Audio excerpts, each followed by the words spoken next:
الحمد لله رب العالمين والصلاة والسلام على سيد المرسلين أما بعد فأعوذ بالله من الشيطان الرجيم بسم الله الرحمن الرحيم الصلاة والسلام عليك يا رسول الله وعلى آلك وأصحابك يا حبيب الله.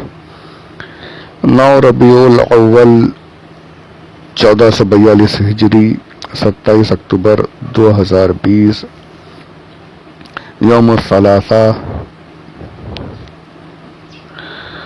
سہ شنبہ منگل ٹیوزڈے. پارہ پہلا ہے الف لام میم، سورہ دوسری ہے سورۃ البقرہ آیت 22. معزز سامعین السلام علیکم ورحمۃ اللہ وبرکاتہ.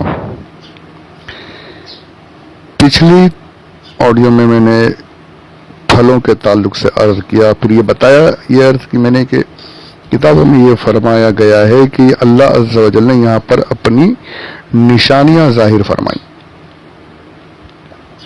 گویا کہ دعوت دی جا رہی ہے کہ دیکھو ذرا سمجھو.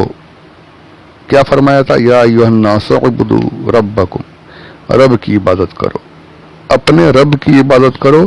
پھر رب کون؟ رب وہ جس نے تمہیں پیدا فرمایا، تمہارے سے پہلے والوں کو پیدا فرمایا. پھر یہی نہیں، زمین تمہارے لیے بچھونا بنا دیا، آسمان تم پر چھت کی طریقے سے سجا دیا، اسی آسمان سے پانی نازل فرمایا اور اسی پانی سے تمہارے لیے رزق پھلوں کے ذریعے سے پیدا کیا. یہ ساری نشانیاں جب تمہارے سامنے آ گئی ہیں اور تمہیں پتہ ہے، تم جانتے ہو کہ یہ کام اللہ عز و جل کے سوا اور کوئی نہیں کر سکتا. اگر اس کا حکم نہ ہو تو لاکھ کوششیں کر لیں، زمین سے ایک دانہ پیدا نہ ہو. ہوتا ہی ہے نا کہ کتنی کوششیں کر لیتے ہیں کسان، پھر اگر قحط سالی بھی آ جاتی ہے، ڈراٹ، سوکھا پڑ جاتا ہے، کچھ بھی پیدا نہیں ہوتا. اچھا کبھی تو یہ بھی ہوتا ہے کہ کھڑی فصلیں تباہ ہو جاتی، زوردار بارش ہو جاتی، سب کچھ برباد. یہ سب اللہ کے حکم سے. وہ چاہے تو ایک دانے سے 700 دانے پیدا کر دے. ہوتا ہی ہے، ایک دانہ ڈالتے ہو گیہوں کی بالیں، دیکھیے آپ کتنے گیہوں، کتنے چاول وغیرہ کیا کیا پیدا ہو جاتا ہے. ایک درخت سے کتنے پھل، کتنے بیج نکل آتے ہیں. یہ سب اس کی حکمت ہے. یہ سوچو،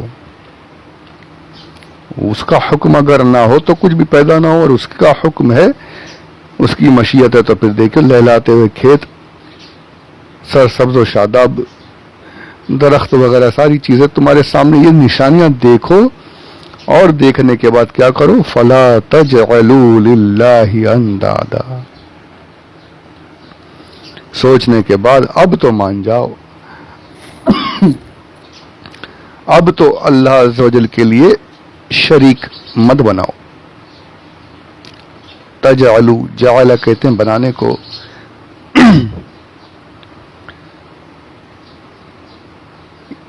اس کے کئی معنی ڈیٹیل سے، کئی، اس کو اس طریقے سے لیا جائے تو یہ معنی بنے گا، اس طریقے سے لیا جائے تو یہ جعل کو یہاں جوڑا جائے تو یہ معنی، بہت کچھ. آسان بات میں کرتے ہوئے آگے بڑھ رہا ہوں کہ اللہ عز و جل کو سمجھو. یہ وہ پاک ذات ہے کہ جس نے یہ ساری چیزیں تمہارے لیے پیدا فرمائی، اور اسی کے حکم سے سب کچھ ہو رہا ہے. تو اب تو مان جاؤ، اب تو سمجھ جاؤ، اور اس کے لیے شریک مت بناؤ. یہ نہیں تو کم سے کم ڈر ہی جاؤ، اللہ کے عذاب سے ڈر جاؤ کہ جو رب عز و جل کھڑی فصلوں کو تباہ کرنے پر قادر ہے، جو رب عز و جل اس بات پر قادر ہے کہ کوئی چیز پیدا ہی نہ ہو زمین سے، وہی رب ہمارا جو ہم شرک کر رہے ہیں، جو اللہ کے سوا دوسرے بتوں کے سامنے ہم سجدے کر رہے ہیں، دوسرے بتوں کو اپنا معبود مان رہے ہیں، ایک خدا کے علاوہ دوسرے اور بھی خدا بنا رہے ہیں، تو ہمارے اس شرک کی کتنی بڑی سزا ہمیں دے سکتا ہے. یقیناً وہ قادر ہے، کیونکہ توحید کہتے ہیں توحید کی اصل ہی یہ ہے کہ عبادت میں اللہ کے سوا کسی کو شریک نہ مانا جائے، عبادت صرف اللہ کی جائے، اور شریک کرنا یہ سب سے بڑا گناہ جو معاف نہیں۔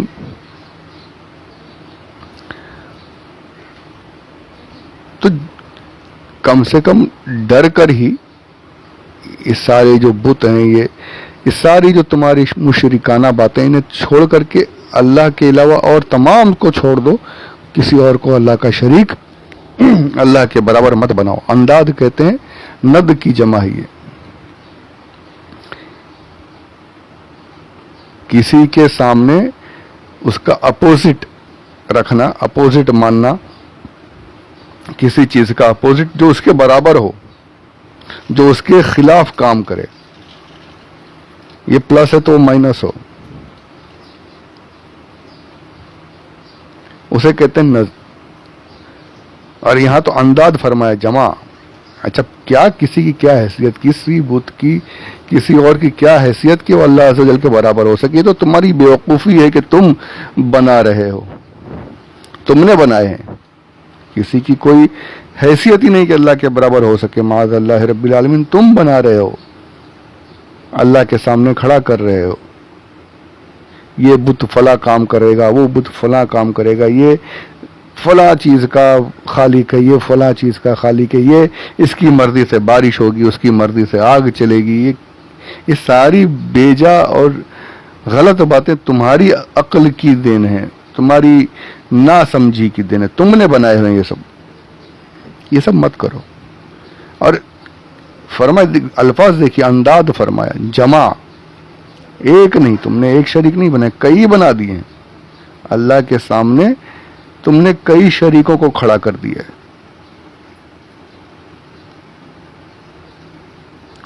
اور ایک بھی وہ طاقت ہی نہیں رکھتا کہ اس کے مقابلے میں کھڑا ہو سکے، کسی کی اوقات نہیں۔ تو مطلب یہ نکلا کہ یہ ساری چیزیں جب ہیں تم جانتے ہو اچھے سے، تو پھر اللہ کے مقابلے میں کسی اور کو کھڑا کرنا بیوقوفی نہیں تو اور کیا ہے۔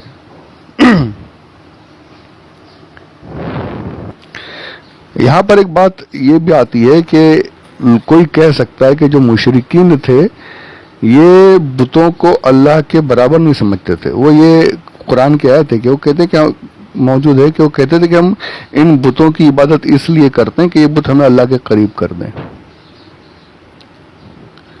تو برابر سمجھتے ہی نہیں تھے، پھر یہاں پر برابر لانے کا لفظ کیوں عمل، یعنی وہ کسی بت کو اللہ کے برابر مانتے ہی نہیں تھے، تو پھر یہ کیوں آیا؟ تو اس کا ایک ہی بڑا پیارا سا جواب ہے، نجم الفرقان میں تبیان القرآن کے حوالے سے علامہ سعید احمد قاظمی صاحب نے فرمایا کہ کسی ایک چیز میں بھی اللہ کے برابر مان لینا یہ تمام چیزوں میں اللہ کے برابر مان لینے کے برابر ہے، یعنی ایک چیز میں بھی شریک کر لیا تو وہ تمام چیزوں میں شرک، یعنی وہ شرک ہے ہی۔ عبادت کرنا ان کو عبادت کے لائق سمجھ لینا کسی اور کسی بھی بات کی بنا پر ہو، یہ شرک ہی ہے، یہ غلط ہی ہے، یہ اس کے اللہ کے برابر ٹھہرانے کے برابر ہی ہے۔ ایک چیز میں بھی سمجھ لینا، کسی ایک صفت میں بھی اللہ کے برابر مان لینا، یہ شرک ہی ہے۔ تو یہ کہنا کہ یہ برابر نہیں مانتے تھے، بلکہ یہ تو صرف اس آج بھی ہیں جو ہمارے یہاں پر بھی کچھ الگ ہی طریقے سے پوچھتے ہیں، مانتے سب ہیں کہ پرمیشور ایک ہی ہے، واحد ایک ہے، ایک تو ہی نرنکار، یہ ساری چیزیں آپ دیکھتے ہیں سنتے ہیں، لیکن اس کے باوجود دوسرے بتوں کی پوجا ہو رہی ہے، عبادتیں ہو رہی ہیں، الگ الگ عقیدوں کے ساتھ ہو رہی ہیں، فلاں چیز کا دیوتا فلاں ہے، فلاں چیز کا دیوتا فلاں ہے۔